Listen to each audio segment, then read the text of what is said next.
أعوذ بالله من الشيطان الرجيم. بسم الله الرحمن الرحيم. الحمد لله الذي أنزل على عبده الكتاب ولم يجعل له عوجا قيما لينذر بأسا شديدا من لدنه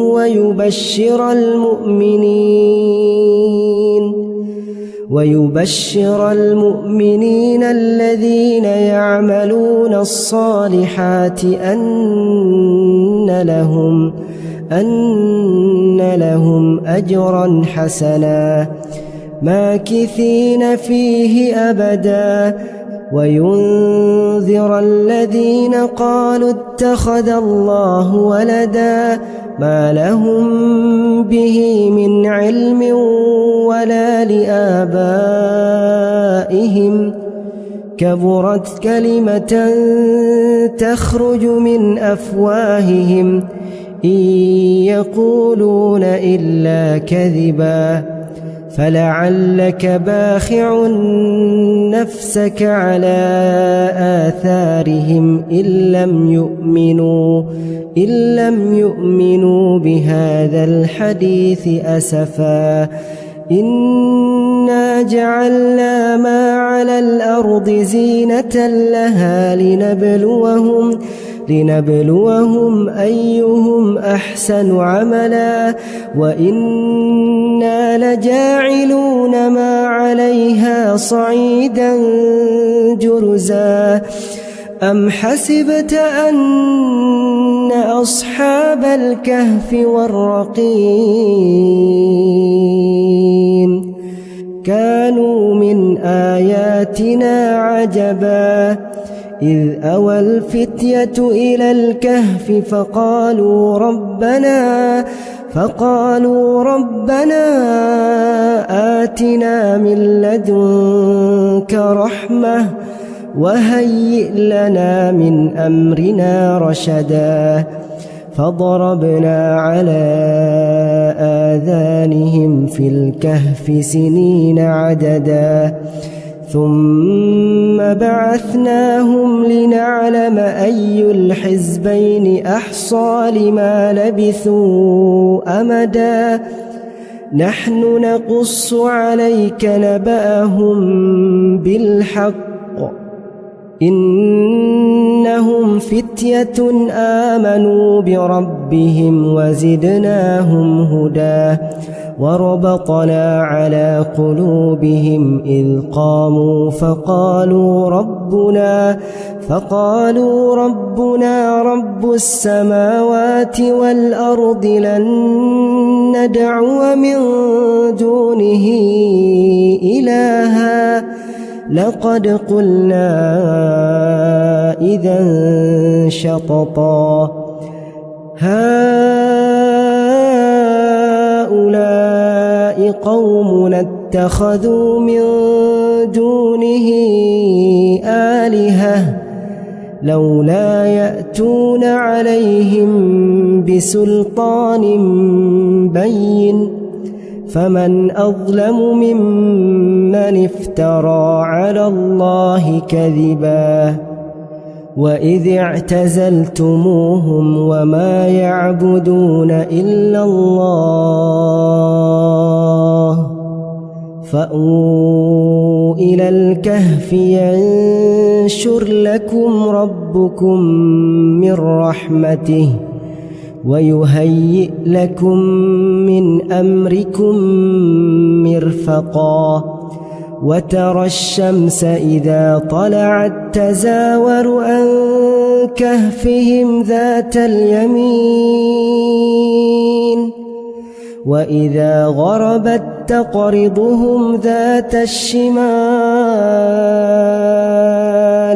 وهم في فجوة منه ذلك من آيات الله من يهد الله فهو المهتد ومن يضلل فلن تجد له وليا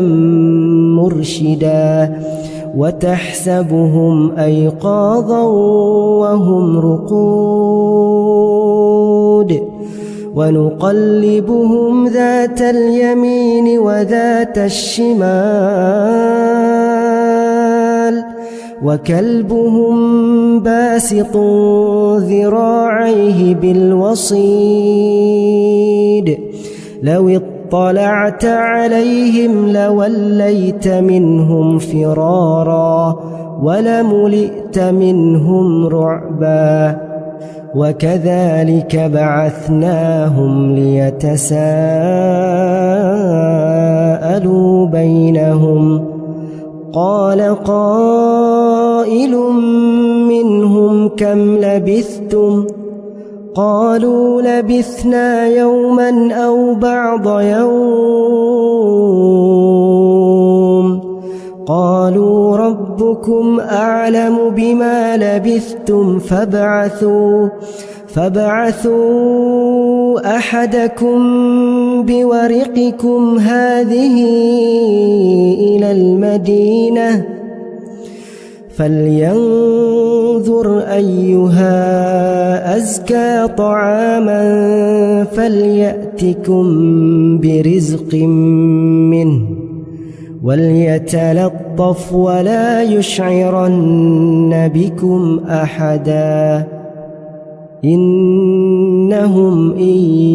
يظهروا عليكم يرجموكم أو يعيدوكم في ملتهم ولن تفلحوا إذن أبدا وكذلك أعثرنا عليهم ليعلموا أن وعد الله حق وأن الساعة لا ريب فيها إذ يتنازعون بينهم أمرهم فقالوا ابنوا عليهم بنيانا ربهم أعلم بهم قال الذين غلبوا على أمرهم لنتخذن عليهم مسجدا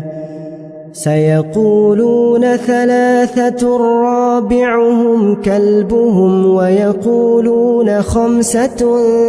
سادسهم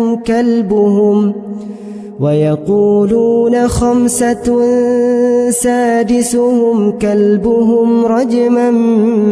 بالغيب ويقولون سبعة وثامنهم كلبهم قل ربي أعلم بعدتهم ما يعلمهم إلا قليل فلا تمار فيهم إلا مراء ظاهرا ولا تستفت فيهم منهم أحدا ولا تقولن لشيء إني فاعل ذلك غدا إلا أن يشاء الله واذكر ربك إذا نسيت وقل عسى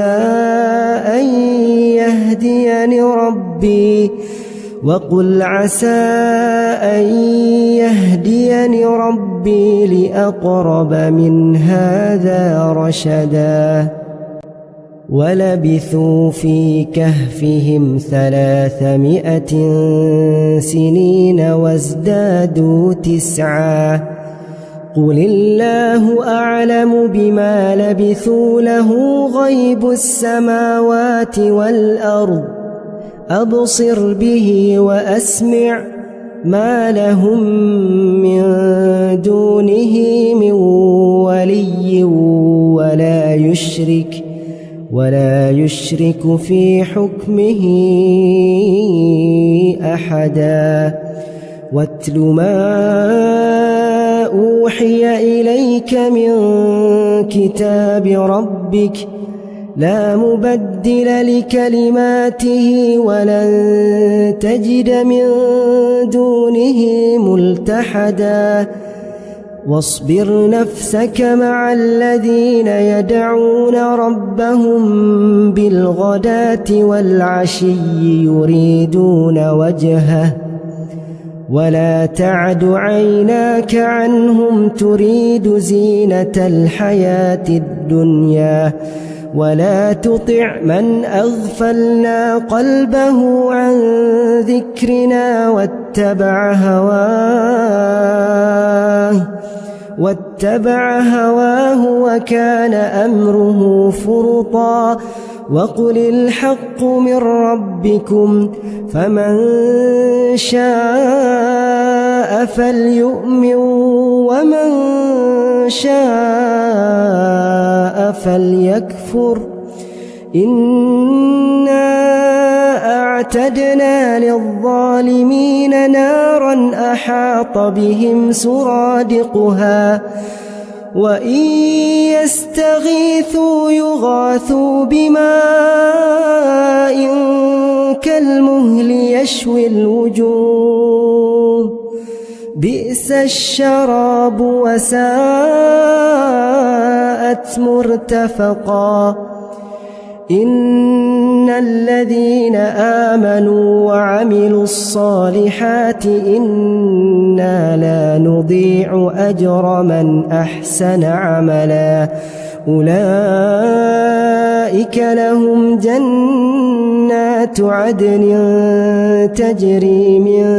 تحتهم الأنهار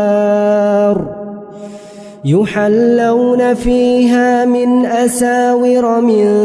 ذهب ويلبسون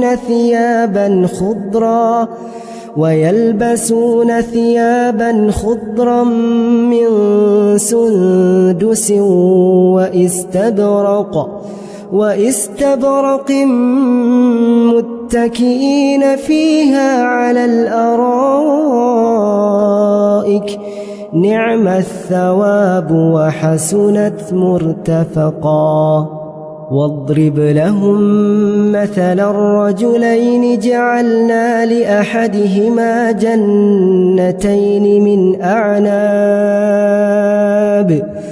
وحففناهما بنخل وجعلنا بينهما زرعا كلتا الجنتين آتت أكلها ولم تظلم منه شيئا وفجرنا خلالهما نهرا وكان له ثمر فقال لصاحبه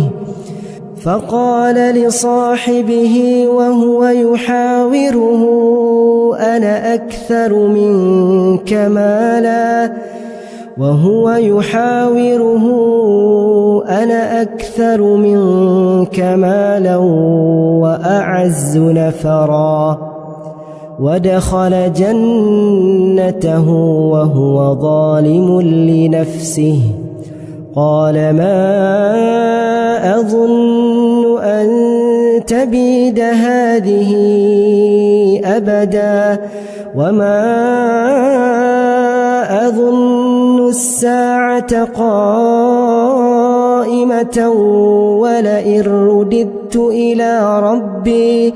ولئن رددت إلى ربي لأجدن خيرا منها منقلبا قال له صاحبه وهو يحاوره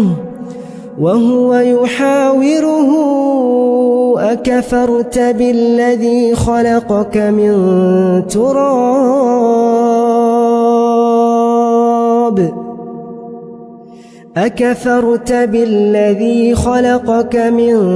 تراب ثم من نطفة ثم سواك رجلا لكن هو الله ربي ولا أشرك بربي أحدا ولولا إذ دخلت جنتك قلت ما شاء الله لا قوة إلا بالله إن ترني أنا أقل منك مالا وولدا فعسى ربي أن يؤتيني خيرا من جنتك ويرسل عليها حسبانا من السماء فتصبح صعيدا زلقا أو يصبح ماؤها غورا فلن تستطيع له طلبا وأحيط بثمره فأصبح يقلب كفيه على ما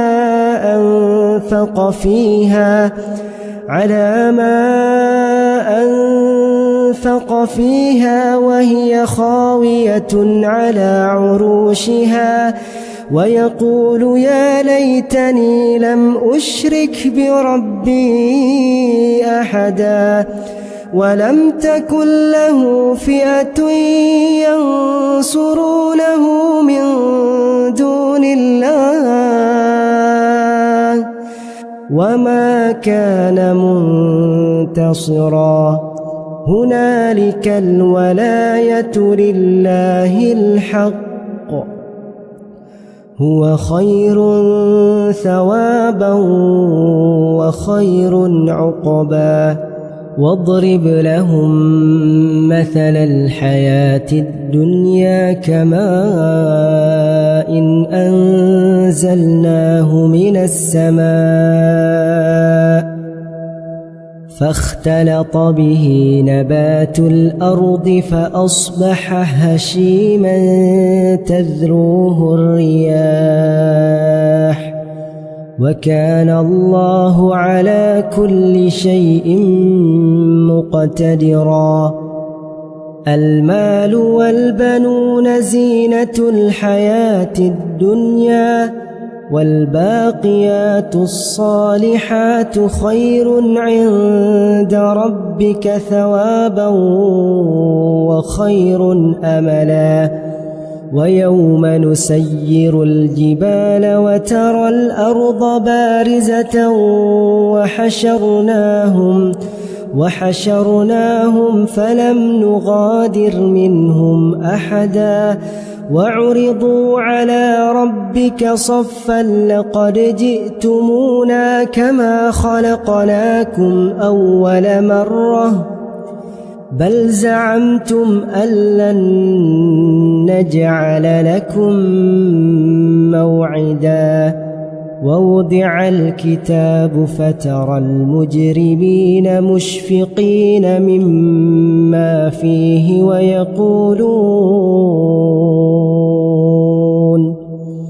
ويقولون يا ويلتنا ما لهذا الكتاب لا يغادر صغيرة ولا كبيرة إلا أحصاها ووجدوا ما عملوا حاضرا ولا يظلم ربك أحدا وإذ قلنا للملائكة اسجدوا لآدم فسجدوا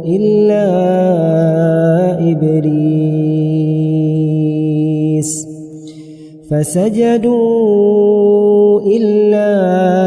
إبليس كان من الجن ففسق عن أمر ربه أفتتخذونه وذريته أولياء من دوني وهم لكم عدو بئس للظالمين بدلا ما أشهدتهم خلق السماوات والأرض ولا خلق أنفسهم وما كنت متخذ المضلين عضدا ويوم يقول نادوا شركائي الذين زعمتم فدعوهم فلم يستجيبوا لهم وجعلنا بينهم موبقا ورأى المجرمون النار فظنوا أنهم مواقعوها ولم يجدوا عنها مصرفا ولقد صرفنا في هذا القرآن للناس من كل مثل وكان الإنسان أكثر شيء جدلا وما منع الناس أن يؤمنوا إذ جاءهم الهدى ويستغفروا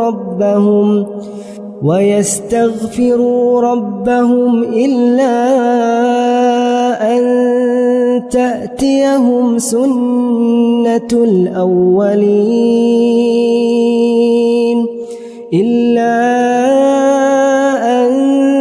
تأتيهم سنة الأولين أو يأتيهم العذاب قبلا وما نرسل المرسلين إلا مبشرين ومنذرين ويجادل الذين كفروا بالباطل ليدحضوا به الحق واتخذوا آياتي وما أنذروا هزوا ومن أظلم ممن ذكر بآيات ربه فأعرض عنها ونسي ما قدمت يداه إنا جعلنا على قلوبهم أكنة أن يفقهوه وفي آذانهم وقرا وإن تدعهم إلى الهدى فلن يهتدوا إذن أبدا وربك الغفور ذو الرحمة لو يؤاخذهم بما كسبوا لعجل لهم العذاب بل لهم موعد لن يجدوا من دونه موئلا وتلك القرى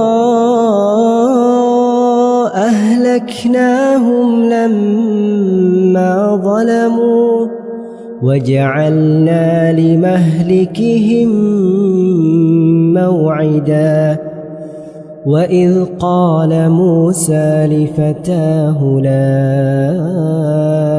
أبرح حتى أبلغ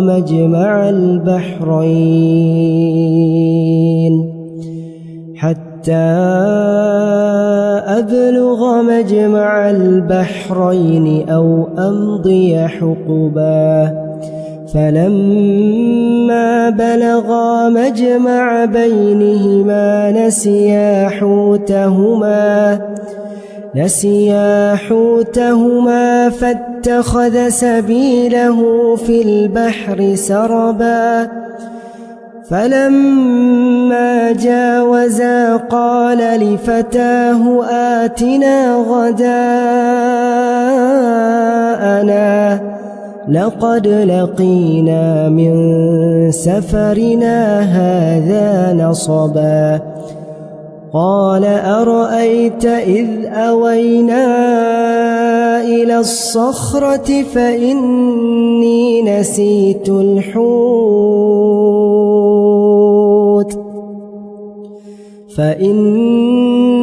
نسيت الحوت وما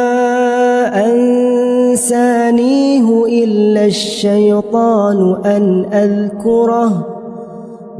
واتخذ سبيله في البحر عجبا قال ذلك ما كنا نبغ فارتدا على آثارهما قصصا فوجدا عبدا من عبادنا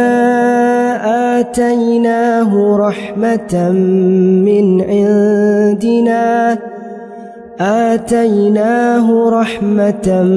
من عندنا وعلمناه من لدنا علما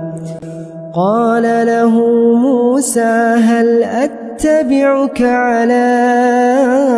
أن تعلمني مما علمت رشدا قال إنك لن تستطيع معي صبرا وكيف تصبر على ما لم تحط به خبرا قال ستجدني إن شاء الله صابرا ولا أعصي لك أمرا قال فإن اتبعتني فلا تسألني عن شيء حتى أحدث لك منه ذكرا فانطلقا حتى إذا ركبا في السفينة خرقها قال خرقتها لتغرق أهلها لقد جئت شيئا إمرا قال ألم أقل إنك لن تستطيع معي صبرا قال لا تؤاخذني بما نسيت ولا ترهقني من أمري عسرا فانطلقا حتى إذا لقيا غلاما فقتله قال أقتلت نفسا زكية بغير نفس لقد جئت شيئا نكرا قال ألم أقل لك إنك لن تستطيع معي صبرا قال إن سألتك عن شيء بعدها فلا تصاحبني قد بلغت من لدني عذرا فانطلقا حتى إذا أتيا أهل قرية استطعما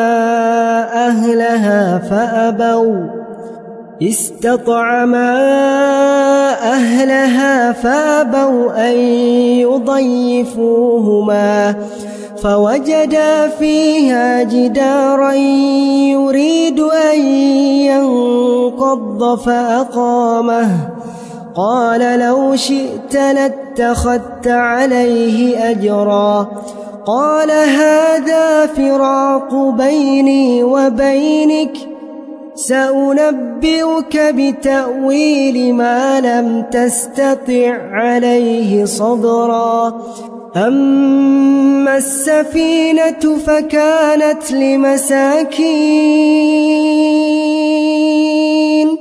يعملون في البحر فأردت أن أعيبها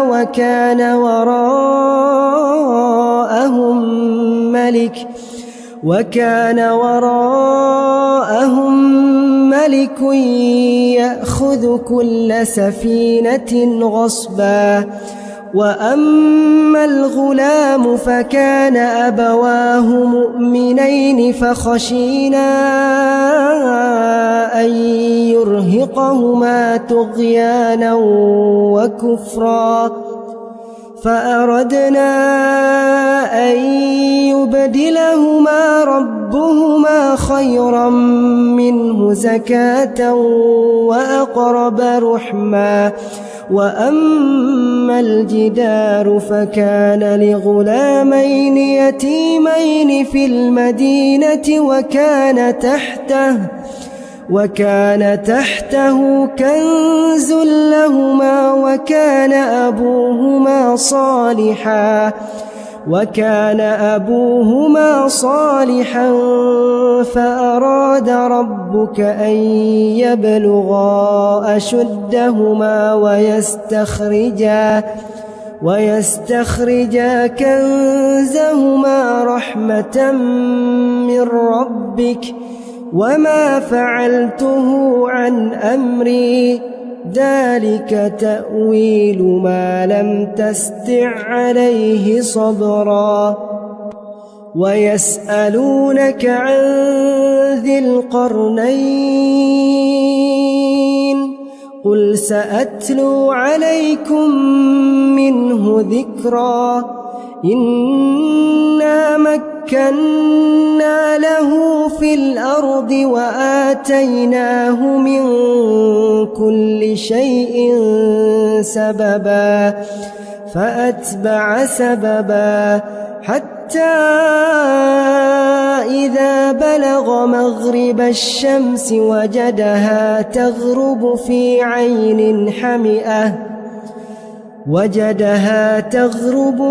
عين حمئة ووجد عندها قوما قلنا يا ذا القرنين إما أن تعذب وإما أن تتخذ فيهم حسنا قال أما من ظلم فسوف نعذبه ثم يرد إلى ربه فيعذبه عذابا نكرا وأما من آمن وعمل صالحا فله جزاء الحسنى وسنقول له من أمرنا يسرا ثم أتبع سببا حتى إذا بلغ مطلع الشمس وجدها تطلع على قوم لم نجعل لهم من دونها سترا كذلك وقد أحطنا بما لديه خبرا ثم أتبع سببا حتى إذا بلغ بين السدين وجد من دونهما قوما لا يكادون يفقهون قولا قالوا يا ذا القرنين إن يأجوج ومأجوج مفسدون في الأرض فهل نجعل لك خرجا على أن تجعل بيننا وبينهم سدا قال ما مكني فيه ربي خير فأعينوني بقوة أجعل بينكم وبينهم ردما آتوني زبر الحديد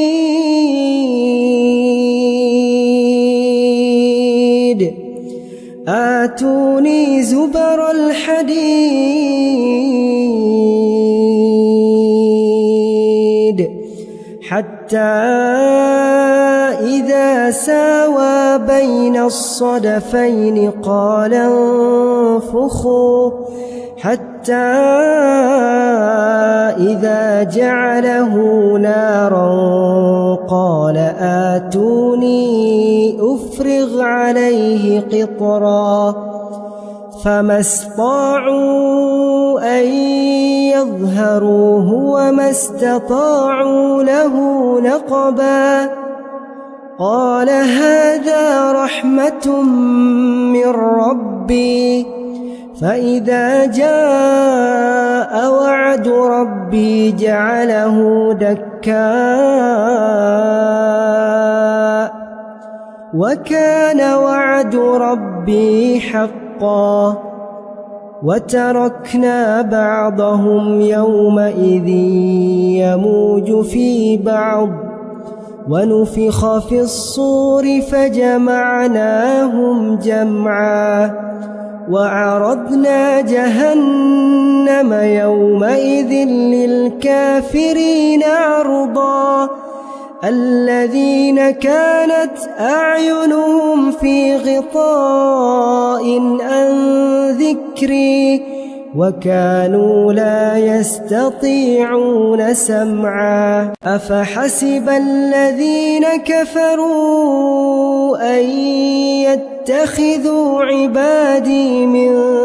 دوني أولياء إنا أعتدنا جهنم للكافرين نزلا قل هل ننبئكم بالأخسرين أعمالا الذين ضل سعيهم في الحياة الدنيا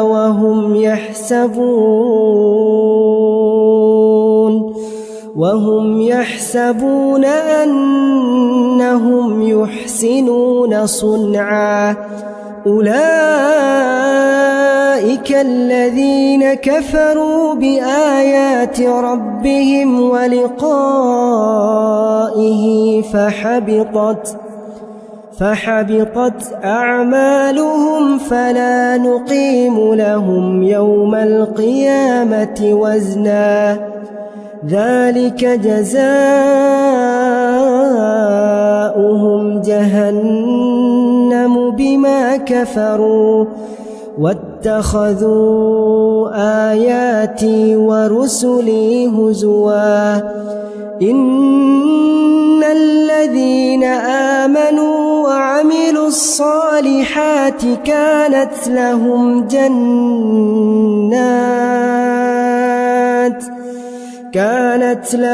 جنات الفردوس نزلا خالدين فيها لا يبغون عنها حولا قل لو كان البحر مدادا لكلمات ربي لنفد البحر قبل أن تنفد كلمات ربي ولو جئنا بمثله مددا قل إنما أنا بشر مثلكم يوحى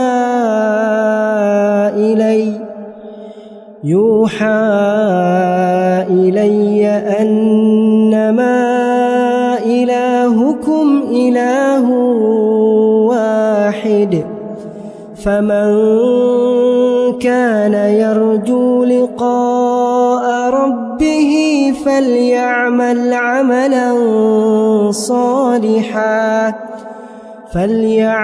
عملا صالحا ولا يشرك بعبادة ربه أحدا.